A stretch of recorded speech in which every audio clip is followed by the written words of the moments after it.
Bienvenue sur Africa 24 dans cette nouvelle édition de l'Africa Tonight. Au sommaire de l'actualité, le forum de Bangui à Centrafrique a tenté de réconcilier les différents groupes armés du pays et par-delà tous les Centrafricains. Une ambition actée par plusieurs points. Nous verrons lesquels dans ce journal. Focus sur les performances économiques du Tchad. Les prévisions de 2015 tablent sur une croissance de 8,1%. Pour se développer, le pays met un accent particulier sur la dynamisation des secteurs de la santé, de l'agriculture et des infrastructures. Le Gabon, quant à lui, veut privilégier l'extraction et la transformation des ressources minières pour trouver une alternative aux hydrocarbures. Le pays veut en outre dynamiser le marché de l'emploi dans ce domaine, mais les créations sont peu nombreuses. Clôture du forum de Bangui. La rencontre s'est achevée ce lundi par une cérémonie solennelle organisée à l'Assemblée nationale. Durant une semaine, près de 600 participants venus des 4 coins du pays ont débattu de l'avenir de la Centrafrique. Que faut-il retenir? Quelles décisions importantes ont été prises? Élément de réponse avec Ibrahim Ndiaye. Un grand pas vers la paix en République centrafricaine. Les groupes armés de la Seleka et les anti-Balaka réunis dans le cadre du forum de Bangui ont signé ce dimanche 10 mai un accord sur les principes de désarmement et de démobilisation de leurs combattants. Cet accord ouvre la voie à une réelle sortie de crise. Pour Mohamed Moussa Dafan, président de la Seleka rénovée, signataire de l'accord, son engagement est une suite logique de l'accord signé à Brazzaville en juillet 2014. Je me suis engagé, je suis resté dans la même logique, sans variante, depuis Brazzaville. Quand j'ai signé l'accord de cessation des hostilités, c'est la suite logique parce qu'après Brazzaville, il devrait avoir les consultations populaires et la troisième étape, c'est le forum de Bangui. Il fallait signer cet accord de désarmement, démobilisation, réintégration, pour pacifier le pays, ramener la paix et puis amorcer le développement économique. C'est un problème économique aussi, les gens n'ont pas, il y a la misère partout. J'ai réussi à dire quand même aux organisateurs que la suite dépend de l'engagement de chacun d'entre nous. Et si on arrive rapidement à organiser des élections crédibles, transparentes, acceptables par tous, je pense qu'après les élections, on va amorcer le développement économique du pays. Si l'optimisme est de mise au lendemain de la signature de cet accord, les Centrafricains et leurs partenaires veulent éviter les erreurs du passé et veulent rester prudents. Je pense que c'est l'acte le plus important de ce forum de réconciliation de Bangui, en ce sens que l'ensemble des mouvements de rébellion, l'ensemble des groupes armés se sont levés comme un seul homme pour accepter de signer ce document qui les enjoint à aller vers la paix. C'est le début d'un processus, mais maintenant, il ne faut pas que l'histoire se répète. Parce qu'en 2008, il y a eu un accord de paix qui avait été signé par des groupes rebelles à l'époque avec le gouvernement et la communauté économique et monétaire d'Afrique centrale, la CEMAC, avait mis 8 milliards de francs CFA à la disposition du gouvernement centrafricain pour aider à cette démobilisation. Et cet argent a été détourné de son objectif et c'est ce qui a fait que ces groupes de rébellion se sont reconstitués pour venir prendre finalement le pouvoir. Donc, il faut que, avant même qu'il y ait des financements extérieurs importants, il faut que le gouvernement se batte pour cantonner rapidement ces mouvements de rébellion. Outre la signature de cet accord de désarmement, le Forum de réconciliation de Bangui a adopté ce samedi des recommandations en matière de gouvernance et de développement économique et social, la prolongation de la transition, mais également la réhabilitation et la modernisation des chefferies traditionnelles, en faisant d'elles des acteurs incontournables de la paix et de la réconciliation, sont des mesures phares déjà prises par les participants. Zoom sur l'économie du Tchad. Le pays a fait reculer de 10% le taux de pauvreté grâce à plusieurs réformes. La chute du coût du pétrole a causé une légère baisse des recettes, mais les efforts consentis par le gouvernement ont permis de maintenir la bonne santé des finances publiques. Les précisions d'Emmanuel Milimono. Plus de 10 ans après l'atteinte de son point de décision, le Tchad a finalement atteint le point d'achèvement de l'initiative PPTE en mars 2015. Ce qui a permis au pays de bénéficier d'une nouvelle aide de plus d'1 milliard de dollars.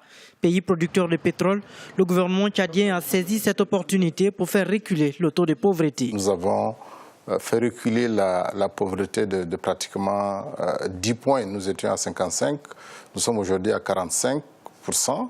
Nous sommes un pays qui reste encore modeste en matière de production du pétrole. Quand vous voyez les réalisations que le pays a fait en termes de kilométrage de routes bitumées, nous sommes passés de 300 à 3000, en termes d'écoles, en termes de centres de santé, en termes de services gratuits pour un certain nombre de traitements. Cette performance économique, le Tchad la doit aussi à son ministre des Finances et du Budget, par ailleurs candidat à la présidence de la Banque africaine de développement. Un coup de maître qui sera déterminant pour cet ancien fonctionnaire de l'institution financière africaine. Après 20 ans passés au service de la BAD, Bedoumba Cordier veut succéder au président sortant, Donald Kaberuka. J'ai des visions très claires par rapport à ce que la banque peut faire dans le soutien à l'intégration africaine, dans le soutien à la création d'emplois pour les jeunes, à la valorisation de l'emploi des femmes, au renforcement des capacités de ressources humaines de la banque et également la prise en compte peut-être de causes profondes, des questions d'insécurité, d'instabilité du continent africain. Et c'est tout ça mis ensemble, je crois que je me situe donc dans cette perspective de me mettre à la disposition du continent africain, de le servir au bénéfice donc des peuples africains. Le Tchad fait de l'éducation, la santé, l'agriculture et les infrastructures des secteurs prioritaires de son développement. Le Fonds monétaire international entrevoit une croissance économique de 8,1% en 2015. En mettant efficacement en œuvre ces programmes d'action prioritaires, les autorités devraient significativement améliorer les conditions de vie des populations, en particulier les plus défavorisées. Le Gabon est à la recherche de leviers porteurs de croissance. La stratégie s'articule autour du changement de modèle économique en optant notamment pour la diversification des finances publiques. Dans le cadre de son plan d'émergence, le pays entend développer les secteurs vitaux de son économie et dont celui des mines. Les explications d'Ibra Khadindiaï. Outre les hydrocarbures, le Gabon, pays d'Afrique centrale, regorge de ressources minières. La production et l'exportation de ces matières premières se heurtent à plusieurs obstacles. L'extraction et la transformation de ces ressources pourraient pourtant être une alternative au pétrole, principale source de revenus du Gabon avec 77% des exportations, 45% du produit intérieur brut et 60% des ressources budgétaires. Les industries extractives, elles sont pour le moins jusque-là en phase purement d'extraction de nos richesses naturelles. Ce que nous souhaiterions, c'est que pour ce qui concerne certaines d'entre elles, on puisse entrer en phase de transformation de produits. Faire le manganèse, nous y avons commencé avec Comilog dans la province du Haut-Ogooué, à Monda principalement, où notre partenaire Comilog a été en partenariat avec le gouvernement gabonais, a mis en place un complexe métallurgique pour la transformation du minerai. En effet, l'absence de transformation de matières premières dans le pays est une perte pour l'économie.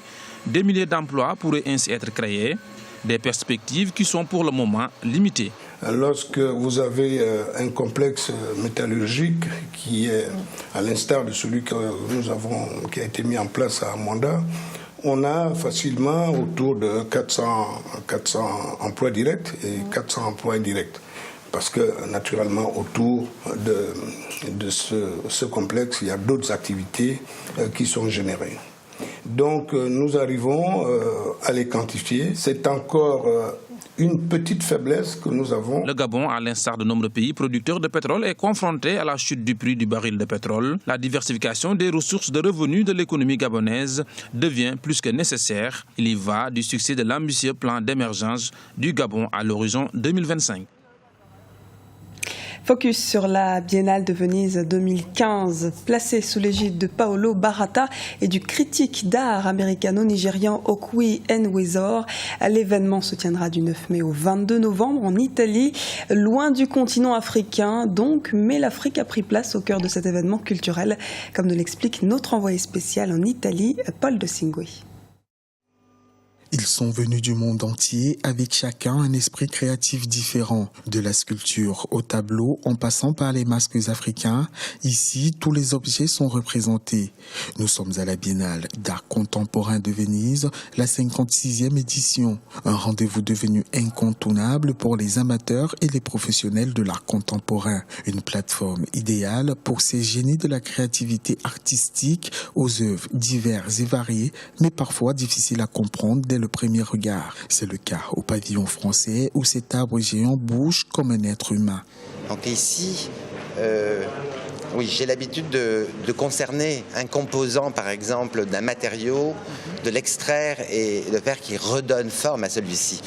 Et ici, ça prend forme avec ces arbres qui sont mus sur des plateformes, mais en relation avec le débit de sève. Avec plusieurs millions de visiteurs à chaque édition, la Biennale d'art contemporain de Venise est devenue au fil du temps un véritable espace d'échange culturel. Depuis sa création en 1893, il a favorisé le succès de plusieurs créateurs jadis inconnus. Même si ce rendez-vous mondial accueille cette année 35 artistes africains sur les 136 présents, on constate l'absence de certains continents en voie de développement. C'est le cas des pays de l'Amérique latine, mais aussi de l'Afrique, un continent souvent sous-représenté ou mal représenté à la Biennale de Venise. Souvent, on montre l'art traditionnel, l'art primitif, alors qu'aujourd'hui, il y a encore beaucoup de choses qui se font, mais qu'on n'offre pas une visibilité assez importante. Afin de donner plus de visibilité à l'Afrique, certains architectes lui offrent une visibilité supplémentaire à la Biennale de Venise.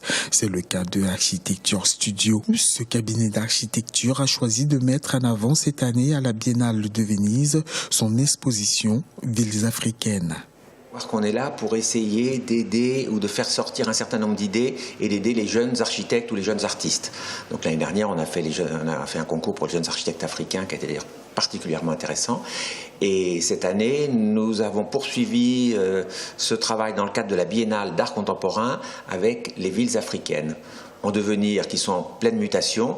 Et ça nous semble toujours très intéressant de montrer ce qui se passe en Afrique à Venise, puisque Venise est la meilleure, dans le cadre d'une biennale, c'est la meilleure chambre d'écho qui puisse avoir. Pour la première fois depuis 120 ans, un Africain est aux commandes du comité d'organisation de la Biennale de Venise. Le Nigérien Okui Enezor conduira la biennale jusqu'au 22 novembre 2015. Ce journal a été réalisé par l'ensemble de la rédaction. Merci pour votre fidélité. À retrouver dans un instant une nouvelle édition de l'Africa Tonight sur Africa 24.